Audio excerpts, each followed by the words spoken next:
coming up. Most people are really lousy liars. Only about 4 or 5% of the people, and we've studied quite a number of people, are very good at it. Faces, feelings, and lies. Politeness, flattery, embellishment. You can't play poker without deceiving. Do our micro-expressions betray our lies? The emotions are performed on the stage of identity. You do very well in telling when people are concealing how they feel. Well, what if they're lying about what they did? Can a good liar fool a good lie detector? Oh, a lie detector doesn't detect lies, it detects emotion. Our guest is world-renowned psychologist Paul Ekman. People sometimes ask me, why do you train police? I'd like less mistakes. Recorded in front of a live audience at the Marsh Theatre in San Francisco. Faces, feelings, and lies. Coming up on Philosophy Talk. And that's no lie.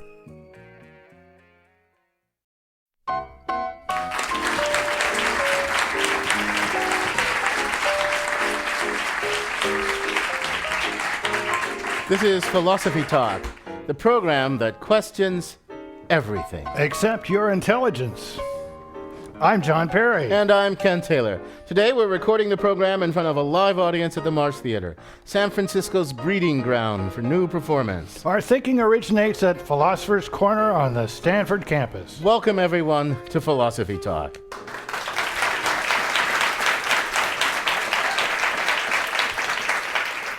Our topic today, faces, feelings, and lies. Well, Ken, I know what a face is, and I'm pretty sure what a lie is, but I'm not so sure about feelings. I mean, is it really feelings that are the issue, or emotions? John, I think you must be like in the grip of some philosophical puzzle that you learned from the old philosophy. Look, we're going to talk about how people can read emotions from the face. We all know what an emotion is. It's a feeling. I mean, think of anger. Anger is an emotion, but it's also a feeling. Pride is an emotion, and it's also a feeling. I mean, well, what's bugging you about that? Well, I don't think it's quite that simple. I mean, when I say feeling, I mean the inner experience we have in various situations, including when we have emotions. But there's more to an emotion than the inner feeling. Usually they have a cognitive element. You mean like if you're angry about something. I mean, if you carelessly spill coffee on me again, I would have a feeling of anger, but it would be anger at you for spilling the coffee or being careless or something like that. The emotion is this complex thing. It involves both the feeling and this belief that it gives rise to and sustains that feeling. Well, I mean, that's the way many philosophers look at it, and it seems right to me. Sometimes we do feel anger, but we don't know what we're angry about. That's not all that uncommon, but it strikes us as a little bit odd. We say, well, I mean, angry, but it's odd. I don't know what I'm angry about. Yeah. Your favorite philosopher, David Hume, thought that the very same inner feeling, this feeling, could be connected with different emotions. So that makes emotions really complex. Now Hume had an interesting theory. Let's take you, for example. Pretty soon you're going to finish this book you've been working on since, I've known you on norms. Right, someday. Let's assume, which is true, I'm sure, that it will be an excellent book. You will feel proud of it. That's an emotion. You'll feel proud of it. Now, Hume would say, well, you got to distinguish between the cause of the pride, that's the excellence of the book, the object of the pride, that's you, because you wrote it, and the feeling is pleasure. But now, compare that to another emotion, the esteem you feel for me. Yeah. Now, the cause of that emotion is my intelligence and wit. Right? So I'm the cause, my intelligence and wit, and I'm the object. But the feeling is basically the same, pleasure. Same feeling, pride when it's about you, esteem when it's for me. Yeah, John, I think maybe you don't have that quite right. But think about the anger I had for you when you carelessly spilled coffee on me. What about that? Well, I mean, Hume, that was one of Hume's favorite examples. So in the anger case, the cause is my spilling coffee. The object is me. That's who you're angry at. And the feeling is displeasure. If you spilled coffee on yourself, and I'm sure that happens too, that would be the cause. The object would be you and not me, and the feeling would be displeasure, same feeling, but the emotion would be humiliation, not anger. Yeah, there you go. Now, look, I get your point. I don't suppose Hume has the last word on emotions. I mean, there's lots Not after today. Hume. But look, I like this framework. It's a useful framework. We got cause, object, and feeling. That seems like a useful framework. And maybe that framework explains why it can be so hard to tell what emotion another person is having. I mean, you have to know what they're feeling, whether it's pleasure or displeasure, who it's directed at, the object, then you have to know the cause. So, of course, it's going to be very hard to interpret emotions. That's where faces come in our title. We are, in fact, very good at detecting other people's emotions. I mean, we as a species, not meaning all of us or most of us most of the time, but some of us that put our minds to it can do it very well. Matter of fact, you may be better at detecting other people's emotions than your own. And it has to do with faces of the mirror of the soul, as Wittgenstein said. And today, our guest is the world's foremost authority on faces and emotions, San Francisco's very own Paul Ekman. This is really fascinating stuff because emotions are, as we say, complex.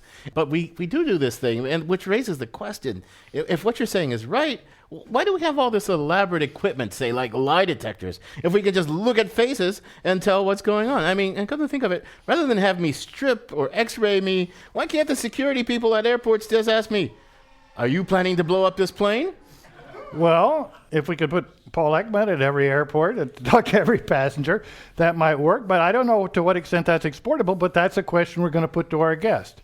And we'll want our live audience here at the Marsh to join in the conversations with questions and comments, too. We'll soon learn how psychologists can interpret facial expressions and detect lies. But first, our roving philosophical reporter, Andy McDaniel, introduces us to someone who studies how artists look at faces. She files this report. So first I want to give you some stuff just to loosen you up a little bit, just physically. Kay Kostopoulos is leading a group of Stanford psychology students through a series of exercises. This is not only to warm you up, but it's also to get your breath into your body. First, they jump up and down. Then they loosen their neck muscles by rolling their heads from side to side. Feel that breath coming into your body. But Kostopoulos isn't a yoga teacher, or a psychology teacher for that matter. She's an actor. Actors are different than other people because we pay more attention to things, or we're supposed to pay more attention to things than other people do. Kostopoulos was hired by David Wilkins, a faculty member at Stanford who teaches a class on facial emotions. If we think about trying to understand what goes on in the face, for centuries and centuries, artists have been preeminent. The types of portraits we've seen, acting on the stage, they just are extremely good at conveying emotional state.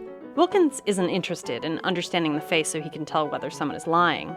What he wants to do is figure out who knows the face best, psychologists or artists and actors. Artists are very individualistic type people, and the fact that they would all be using the same technique for so many centuries suggests there might be something really important there. It's really trying to understand the power of the training methods they use to see what goes on in the face.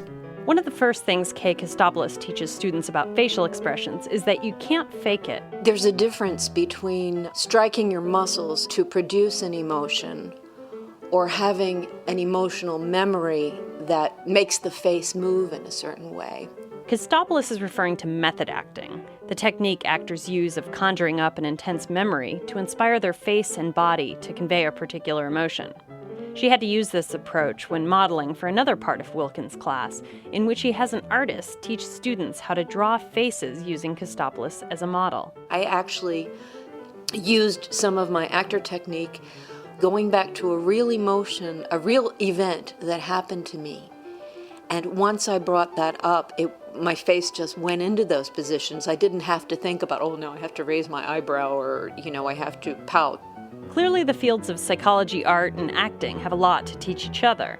But in the meantime, Kay Kostopoulos believes that good actors will always be experts in some areas. The eyes and what the eyes reveal, where the focus is, whether you're looking into someone's eyes or you look away, or you blink or you look down or you look up, where do the eyes go? So if you're trying to get away with something, you should probably just wear sunglasses. For Philosophy Talk, I'm Andy McDaniel.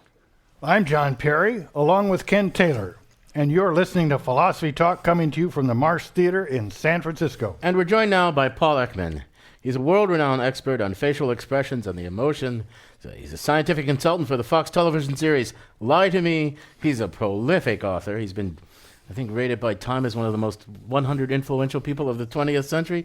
And he's pertinent to our current topic. Well, lots of his work is pertinent to our current topic, but in particular, Telling Lies, Clues to Deceit in the Marketplace, Politics, and Marriage. Paul, welcome to Philosophy Talk. Thank you very much. Paul Ekman, your life to another academic reads like a fantasy. You've been involved for years and years and years in really serious research, which usually leaves people in obscurity. But you're not obscure at all. You're on Time Magazine's list. You're on everybody's list of the great psychologists. And now you've even got a TV show very loosely based on you. I know you're not from England and you don't tell lies, you just detect lies. But so there's so much about your life I could ask you about, but I'm not going to. I'm just going to ask you one little question. Briefly, what led to your interest in lying and emotions? Serendipity, which is what's led me almost every path I've taken. I was asked, 1967, by a group of young psychiatrists, how can I tell whether a patient admitted because of a serious suicidal attempt is lying or telling the truth?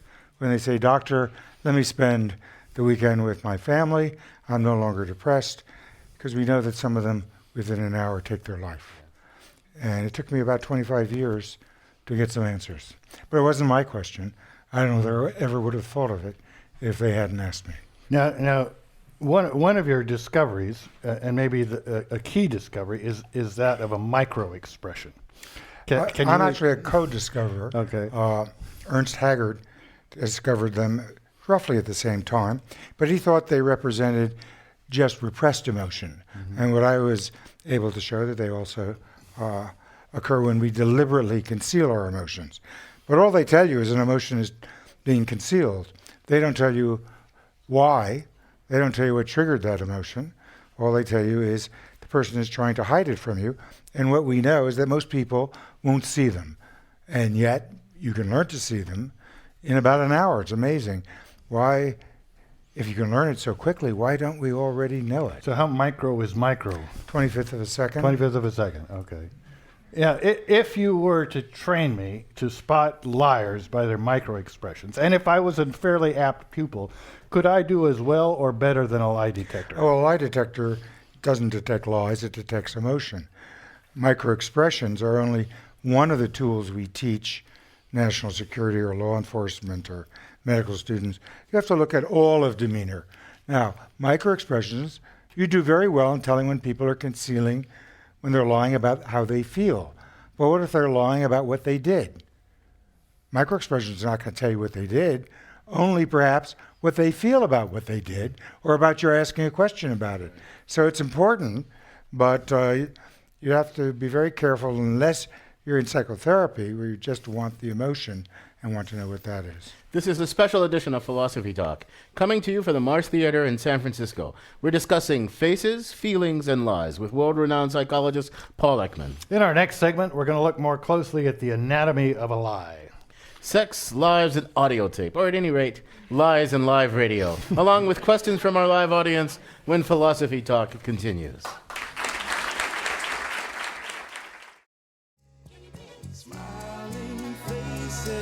Smiling faces tell lies, and I got proof. Oh, Lord, yeah. Welcome back to Philosophy Talk.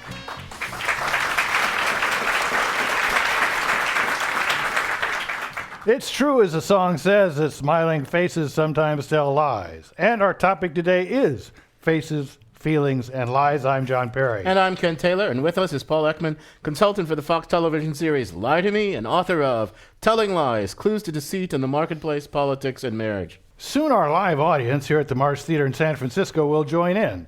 How are you as a lie detector, or as a liar for that matter? Can you get away with lies? Can others fool you? Join the discussion by stepping up to one of the two microphones. So, Paul, you, before the break, you were saying, you kind of led into our next question. I mean, lying is a simple word, but it's a complicated phenomenon, as you yourself were just saying. I mean, people lie in different ways, for different reasons, about different kinds of things. They lie about what they saw, what they're feeling. You know, when it comes to lie detection, I mean, help us walk through that. I'm sure not all lies are the same. Or do you have a system of classification of lies maybe that helps you figure out what's going on? I mean, Well, I distinguish lies from other kinds of deception. okay. So politeness, flattery, embellishment, bargaining. You can't play poker without deceiving, but everybody knows you're going to deceive. That's not a lie. From my point of view, a lie is a deliberate attempt to mislead without notification. So you don't know. Am I going to tell you? I mean, if I'm in court, I'm supposed to tell the whole truth, nothing but the truth. Will I or won't I? You don't know. That's where serious lies So occur. okay, that's a nice distinction, I take your point. But when I'm in does the face behave differently when, say, I'm playing poker, and when I'm just telling a flat out lie when there's not no, I mean, how Well, one of our critical findings is if the stakes are very high, particularly the threat of punishment, then it doesn't matter what you're lying about. Whether you're lying about whether you're cheating on your wife or your employer, we're going to see the same things. But once again, it won't be just the face. If we only rely on the face, we are accurate enough to get published in Science magazine and have no practical usefulness. We'll miss 30% of liars if we only deal with the face. Let's back up, though, for a little bit. Okay, lying is a big deal, and I know that's one of the things that got people wild about your work, the application to that. But there's also a lot of stuff. You have a lot of work about sort of the language of the face, this transcultural, universal. I mean, tell me how much the face reveals and how the face reveals about emotion in particular. Well, the work I did in New Guinea, really, 1967 and 68, a long time ago, did establish, much to my surprise, that Margaret Mead was wrong and Darwin was right. There are 7 emotions that have a universal expression, and it doesn't matter what your culture is or your language. That's what you'll see if someone doesn't want you not to know how they feel. So if somebody wants you to know how they feel, if they're being frank, you don't need anybody to teach you. We all recognize it from a very early age. And there are areas of the brain that are dedicated to facial emotion recognition. Right, but it's when it's being concealed. Now, we also developed, if you like, musical notation for the face, the only, and still the only, system for completely describing and quantifying anything a human face can do. One of the problems with artists is and there's no reason for them not to do it, since the object is in truth its entertainment, its interest, its curiosity, but they do things the face can't do. There are only 7 things you can do with your eyebrows. No more, no less. Does these things that are not facially possible that an artist will put on a canvas, can we read that, or does it baffle us? It sometimes does both. And we extrapolate, and we're intrigued because we see something we haven't seen before. So if I wanted to get people to look at, I might not put on whatever you were going to sing. I might put things on that no one could ever see, and we'd wonder about it. Right. And I'd sell my paintings. I want to go back to Darwin. He's one of my great heroes. I know you describe yourself as standing on the shoulders of Darwin and certain That's other right. people, but it seems like from an evolutionary perspective, it makes a lot of sense as a kind of coordinating things, that I should be able to display to you what I'm feeling when I choose to display to you what I'm feeling, right? But it also makes a lot of sense that, if I want your wife, and I don't know that you want, and your wife wants me, and we don't want you to know it because you'll go in a rage, right? That we have these devices for concealing, right? For not revealing. I mean, how good is the human being at making known what it wants to make, he or she wants, and not making known what? I mean, how good are we? Most people are terrible liars and terrible lie catchers, but they get away with it because most of the time we don't want to know the truth. Do you want to find out your kid's using hard drugs, your spouse is cheating on you, the person you recommended is embezzling from the company? Those are not pleasant truths, and we collusively Really? But if we ignore. if we did that all the time, wouldn't we? I mean, looking at it from a Darwinian evolutionary perspective, if we were really terrible at this, at not hiding valuable information, just as if we were really terrible at communicating valuable information, that would help us coordinate it. Wouldn't we be wiped out if we were too, Well, not in the, 95% of the time humans were on this planet, they lived in small hunting-gathering societies where they couldn't deal with predators and prey without cooperation. And there's always, the name of the game with an evolutionary perspective on human behavior is variation. So there's always going to be an outlier who's going to lie. They usually get caught because you trip on them in the bushes with your spouse. And then they're ostracized, and then they and their offspring are dead. So they don't put things into the gene pool. Now, in the current environment... Right, I see what you're saying. Yes. I see The what because it's current big, environment- complicated. Current environment... They end up in national office, you know. Oh, absolutely. Or at least trying to get it. I mean, you can rent rooms by the hour. There were no, in the pre-literary culture I lived in, there were no rooms with doors. And you couldn't change villages, change names, change spouses, change location. So now I'm coming up with... So in the evolutionary environment for which we're evolved, in which lots of face-to-face interaction, you can see the value of facial communication. You can see why there might be a universal facial language. You can see why that all sort of stuff. But now when we have less face-to-face communication, right, when we interact with people in all these kind of ways, I mean, doesn't our built environment, as it were, make lying a lot simpler? No, I don't really think so. Most people are really lousy liars. Only about 4 or 5% of people, and we've studied quite a number of people, are very good at it for peculiar or unknown reasons. But, you know, we wouldn't be engaged in mating. We wouldn't buy advertisers' products without face-to-face communication.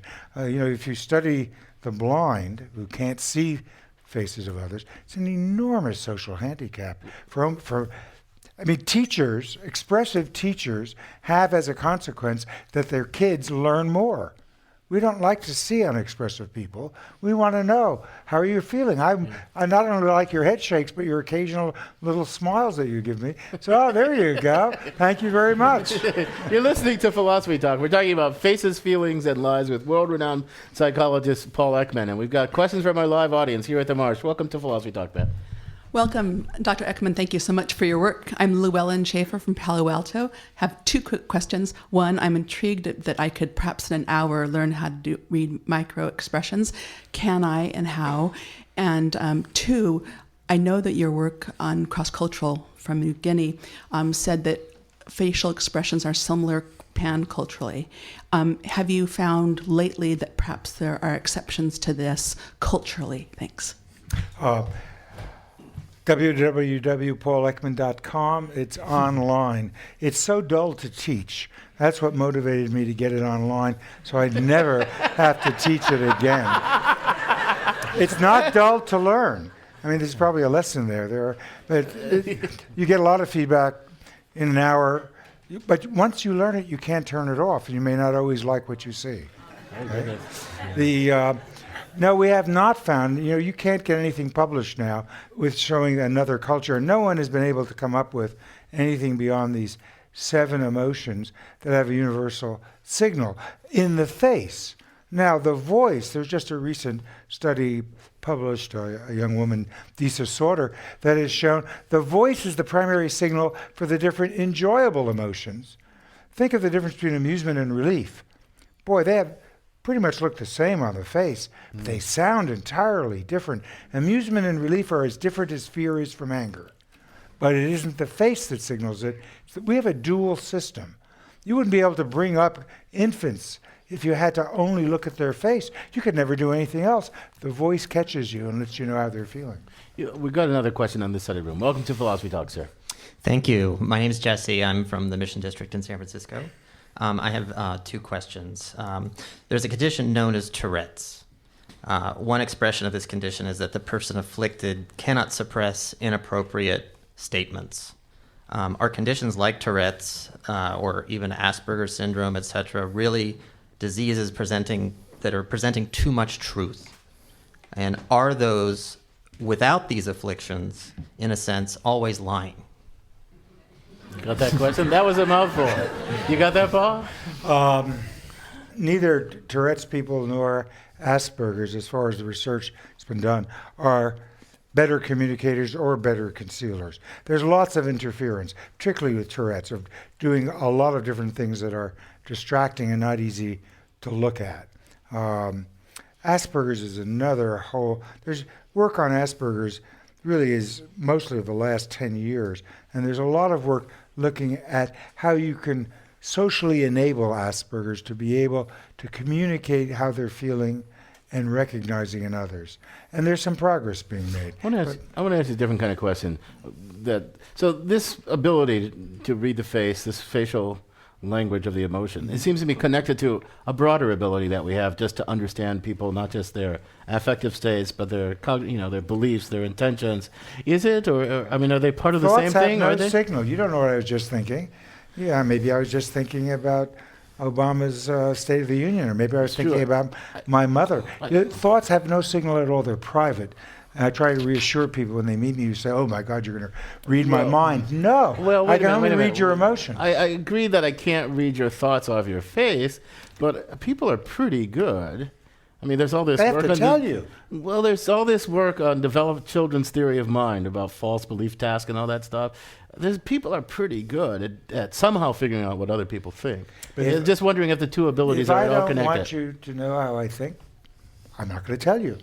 It's really easy. I can just shut my mouth. And I can't shut my face nearly as easily. You can't shut off your behavior. I mean, look, I now know that you believe that cup was on the table. You reached for it at the table. Right. I mean, you didn't tell me that. I know something about your behavior and how it relates to your beliefs. Right. I'm just wondering if there's... It seems to me that it's a difference between figuring out and detecting, right? I mean, assuming he's not really into making us believe things that aren't true about what he's thinking, in which case he might be grabbing for things that aren't there, we can develop a pretty good theory about what he's seeing, what's on his mind. But it's not something you detect in 1/20th of a second. Right. Yeah. I don't know if that's... That's a good... words were made for invention, creation, and deception.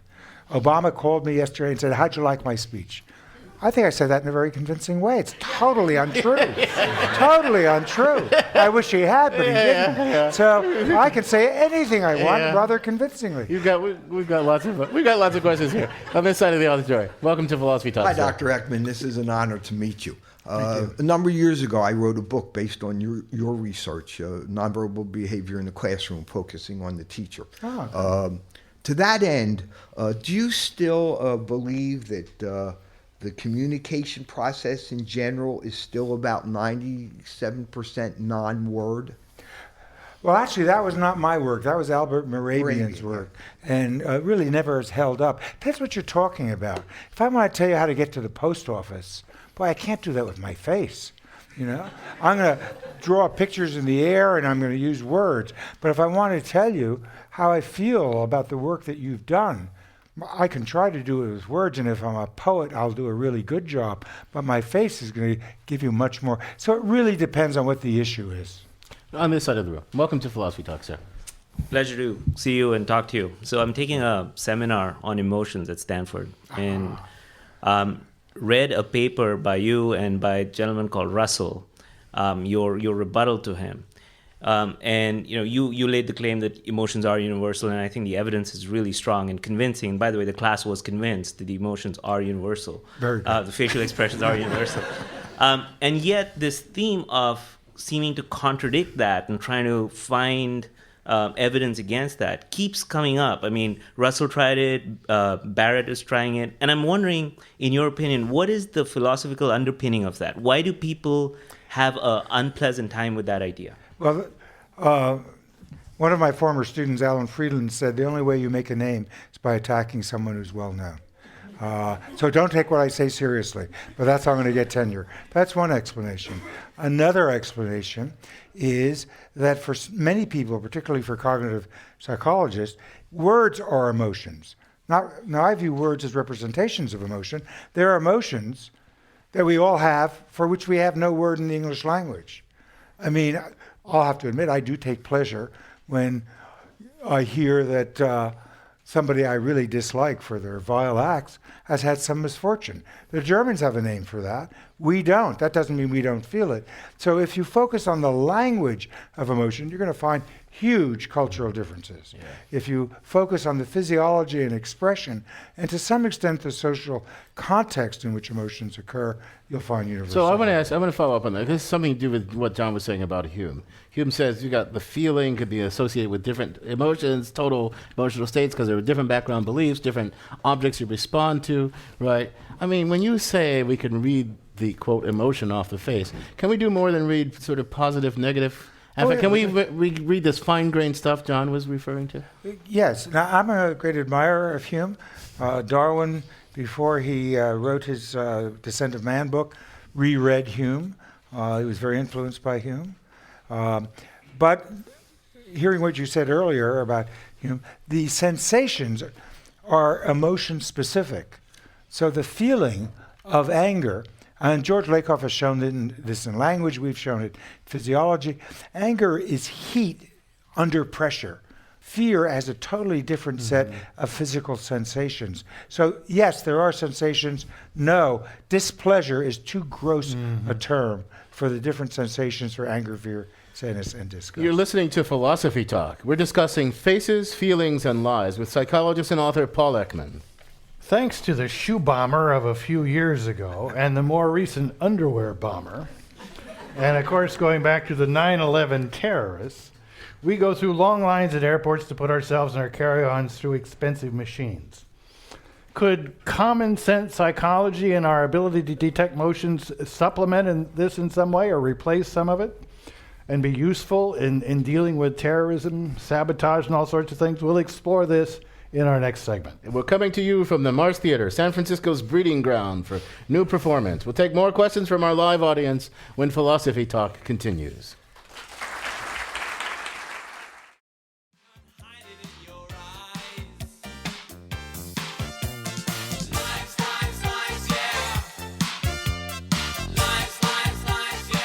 Welcome back to the program.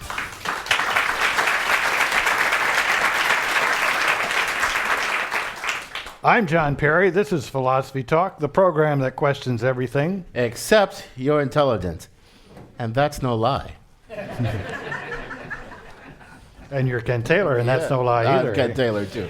We're discussing Faces, Feelings, and Lies with Paul Ekman, consultant for the Fox television series Lie to Me, author of Telling Lies, Clues to Deceit in the Marketplace, Politics, and Marriage. And there's what it looks like, so you can pick it up at the bookstore without too much... But Paul,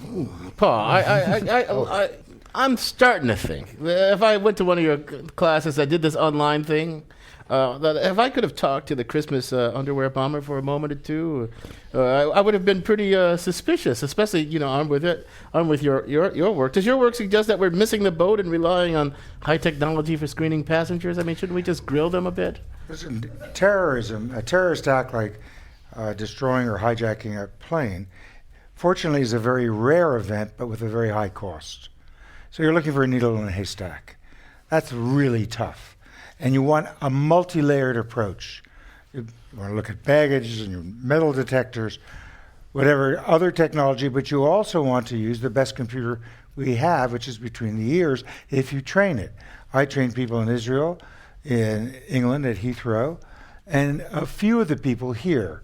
And there is evidence already for those who have been trained on how to evaluate demeanor. So let me ask you a question. Suppose, though, I'm a pretty upstanding citizen, but if some cop or security person was to start to grill me, I'd just be nervous just because a cop or a security person was grilling me, because I'm an African-American guy. You never know what they're going to do.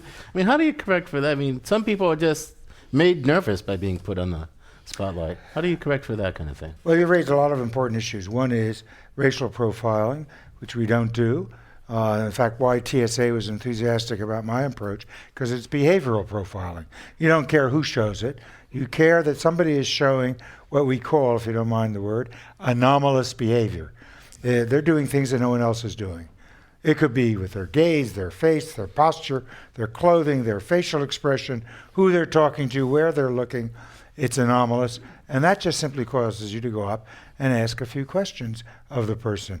Most of the time, perfectly innocent. Occasionally, there's been a very high payoff, and I think we can protect privacy, not interfere with people's flow through airports, but have this layer. I understand, but I'm just wondering how many sort of false positives one gets. I'll give you a finding that the American Institute of Research now has, because they were commissioned by Homeland Security to check this. If you pick passengers out at random and then search their stuff, and you use the training that I've given to screen people, 11 times as many are found to have contraband, guns, money, drugs, or to be wanted felons if you do it not randomly, but on the basis of behavior. It's 132,000 people that were studied. So you're not, how many false positives? Lots. But if your boredom is relieved while you're standing on a line, that's not much of a consequence. I mean, how would you conceive of working? So I go to SFO. The first person I meet is the person that looks at my driver's license, the boarding pass. Would that person be trained? No. The people who are trained, and there are some SFO, not enough, they are called BDOs, Behavior Detection Officers. and they have been trained in my methods, and they are standing off by the side. You probably don't notice them. They're watching. They're looking for this anomalous behavior. There's the BVDs that check the underwear. So let's go. We got lots of questions here. I don't know if we'll get through them all. Welcome to Philosophy Talk. Thank you, Dr. Ekman. I want to go back to where we started at the program about art and the ability to read faces in art. There are certain faces that just fascinated us for hundreds of years. For example, Mona Lisa's face. Why is that? And then as a bonus question, can you tell us what she's thinking? No, I can never tell I can tell what someone may be feeling about what they're thinking, but thoughts have no signal. Thoughts are private. And I can never interpret much from a single frame. I need to see something move on off the face. I mean, I'm not an art expert or historian. Of course, I've looked at Mona Lisa's face a lot of times. It's an odd smile. It's not what we call a genuine smile. That's one thing about it. She's looking and facing in a different direction. That's another intriguing thing. I think she's caught in the middle of a flirtation, okay? And that's what intrigues us. There's all sorts of work on just the human capacity for face recognition and sort of putting together composite faces and predicting what kind of faces humans will find attractive. And there's all this wonderful work. You can make up these faces and you can know that they're going to be found beautiful, right? Have you done much work on that kind of thing? I follow that literature, but really the emotions are performed on the stage of identity. I mean, the chief function of the face is to know who you are. That's why what you have in your wallet or purse are pictures of faces, not elbows, not hands. That's what mostly identify the self with the face. And it's a remarkable thing. Very rarely does somebody come up to you and call you by a different name because they think you're another person. But this identity recognition system, on top of that, we have expressions performed which look a little different depending on the features and the age and all of that. The human brain has a lot of machinery dedicated to this, right? That's more to the face than any other thing, and more, incidentally, to what you're looking at. Think how important it is to know whether someone's looking at you. On this side of the room, welcome to Philosophy Talk. Dave Gomberg with a question for Dr. Ekman. We all know that there are people who can lie superbly, and I once had an employee who I knew she lied routinely and seemed to do it for sport. I still couldn't catch her at it, except after the fact, if she lied in a preposterous way. My question is, how do these people become that way? Are they born that way, or is it something they develop deliberately, or is it something they fall into, or? We don't know the answer to that scientifically. We do know that there are a small percentage of the people, and they tend to be rather charming. And they get into, but some of them exploited in acting, sales, politics, whole variety. Okay, I've got a proposition for you. I know they're paying you a lot for this lie detection stuff. No. What if can I offer you a proposition in which you teach a class of liars? All the crooks, the bad guys. I don't work that side of the street. Yeah. I don't run a school for liars. I've been asked by one president. I won't tell you who. I run a school for lie catchers. Yeah. This side of the room. Welcome to Philosophy Talk, man. Hi, Dr. Ekman. This is Tori from Pleasant Hill. When do humans begin to deceive, and what does it look like? Between 3 and 5, most kids will lie and know that they're not saying the truth, and they're terrible liars. By the age of 8, they're as good as adults, which means they can get away with it, but they're really not. Nobody's really, very few. The fellow over there mentioned an exceptional person. Is that before roughly age 4 or something like that? Do I have this right? Children don't really get the distinction between my beliefs and your beliefs. They think the world shares their beliefs by and large. So when they're very young, they don't really have the capacity to lie, do they? There's an argument in the scientific literature about that. Yeah. And I'm not taking sides. You're neutral about that? That's the truth. I'm neutral. Okay. I mean, I didn't design the system. I just observe it. On this side of the room. I'm Susan Ravens from Berkeley, California. And John Edwards could have become president of the United States. The American press in general was not on top of the issue, could not figure out whether he was lying. It was only the National Enquirer, which really came through and seems to be the only paper that comes through and figures out who's lying in our society. So I was wondering, did you think personally that John Edwards was making up the stories about the child? And did you have a feeling he was a liar previous Well, I wasn't watching. One of the networks is now getting me his appearance on Nightline where he denies that that's his child. And I'm going to take a look and see, with hindsight, whether I could see whether there's any clue to it. I mean, politicians tend to be a lot, except for Bill Clinton, they tend to be a lot better as lying.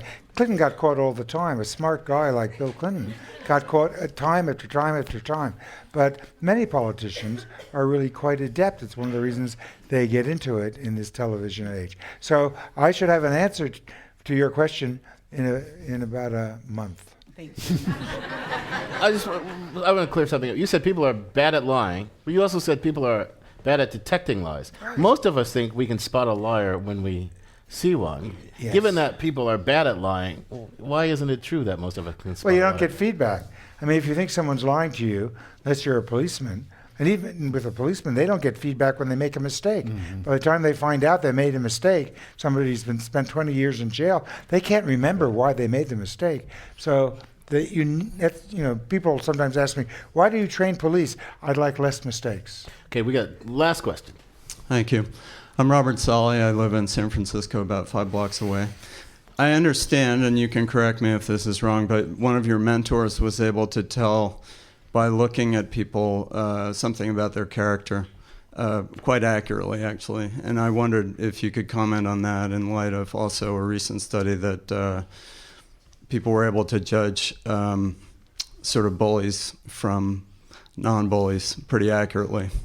Do you know that you can tell from the face testosterone level? Maybe that's already an intuitive ability in females to spot that. No one's tested it in females. But I never thought I'd be able to, but I did quite well. That was Sylvan Tompkins that you're referring to. And unfortunately, he died before he made how he did that public. It's a secondary inference, I believe. The faces, we do know that people agree. We have data that people really agree on who's trustworthy, and we know it's totally worthless. It's a stereotype. We have lots of stereotypes that mislead us about the intelligent face, the trustworthy face, etc. Is there accurate information? Perhaps yet to be documented. Okay, Paul, on that note, I'm going to thank you for joining us. It's been an enlightening conversation, and that's not at all a lie.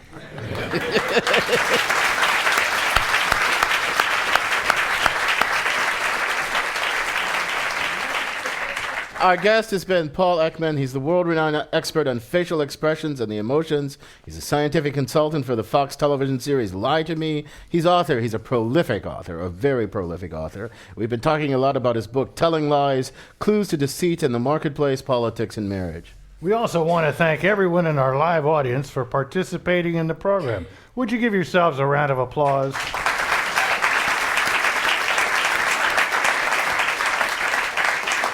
So, John, what are your closing thoughts here? Oh, my closing thoughts. I'm just a swarm with thoughts. And I couldn't keep from thinking about something that Paul Ekman said early on about the difference between the small groups where, it was pretty hard to lie without being detected, not because it would show up in your face, but because there weren't any doors and things like that, to the much different structure of society we have now. And, we need to think hard about how we're encouraging or providing a very nice niche for liars. Right, I think that's right. I mean, some evolutionary psychologists have this view that we're kind of evolved to detect people who violate social contracts, social norms, and that has to do with, evolving in the small circle.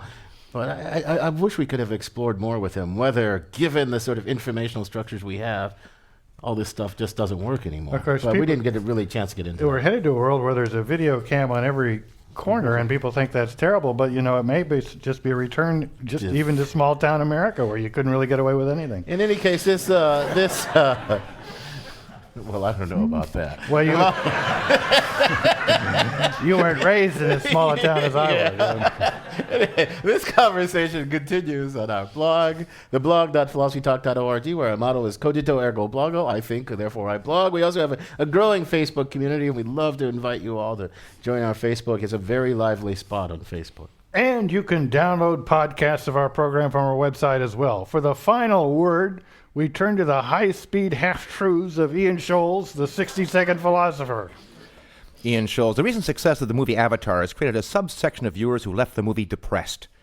Apparently, the movie became more convincing than the world outside the theater. Tall blue hippies from outer space seem more real to them now than their own dates.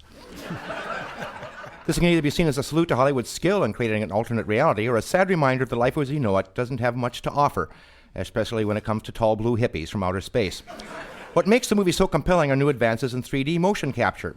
Previous attempts at creating credible humanish creatures failed, largely because their faces look like they have been injected with Botox. But now these computer-generated characters have more expressiveness than we do, because we're the ones on the Botox. This might pose a problem for airport security as we all stand seething and shoeless in line for our gates. Still, there are all sorts of face recognition projects in the works to look for terrorist behavior indicators. One such project is called Future Attribute Screening Technology, or FAST. Being tested by the Department of Homeland Security, it includes a thermal imaging device to measure facial temperatures, an eye tracker to measure blink rates and pupil dilation, machines to track heart rates and respiration, and a fidgeting monitor. FAST has been tried out in Maryland, according to New Scientist, using 140 paid volunteers who walked through a pair of trailers kitted out with the equipment. The subjects were told to act shifty, be evasive, deceptive, and hostile, and many were detected. DHS science spokesman John Verico said, quote, "We're still very early on in this research, but it's looking very promising. We are running at about 78% accuracy in malintent detection and 80% on deception," unquote.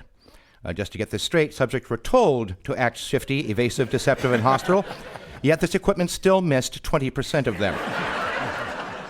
Looks like we're going to be barefoot in the assembly line for a while yet.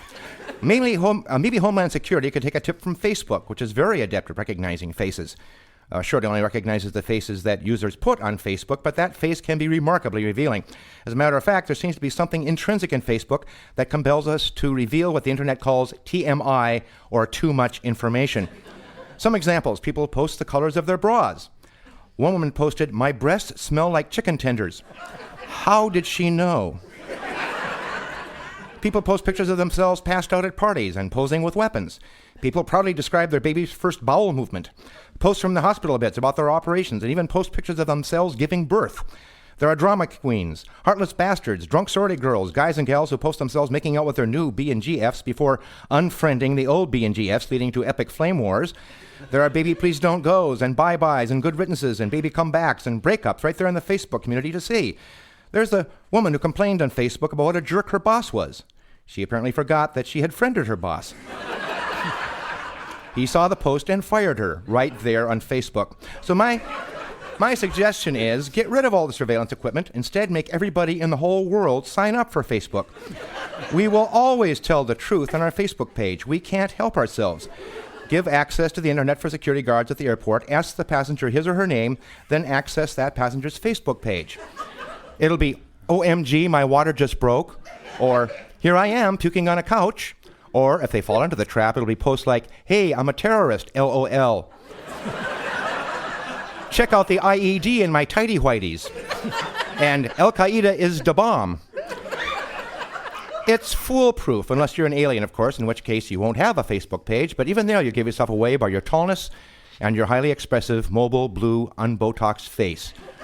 Damn hippie. I gotta go.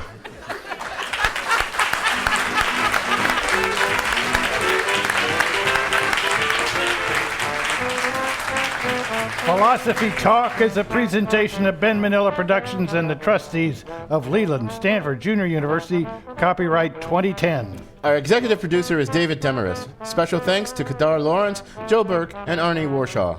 Thanks also to Dan Brandon, Andy McDaniel, Merle Kessler, and Corey Goldman.